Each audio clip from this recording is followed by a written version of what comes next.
ధర్మరాజు గారు అడిగితే, ఒరే మనవడా, నేను చేతిలో ధనస్సు పట్టుకుని ఉన్నంతకాలం నన్ను పడగొట్టడం ఎవరికీ సాధ్యం కాదు. అంబ నా మీద పగబట్టి నన్ను చంపడం కోసం తపస్సు చేసి ఆడదై పుట్టి మగవాడిగా మారింది.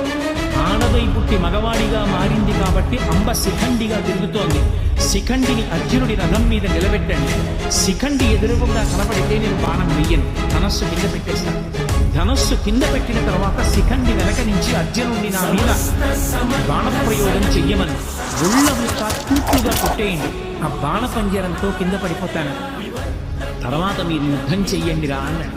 కృష్ణ పరమాత్మ చెప్పబట్టి శిఖండిని ఎదురుగుండా పెట్టుకుని భీష్మాచార్యుల వారిని కపట బుద్ధితో మానవాళి బ్రతుకు మలుగుతున్నదా, ఏకపాదమై ఉన్న ధర్మమేలా ఇసుక సేతువై కూలుతున్నదా.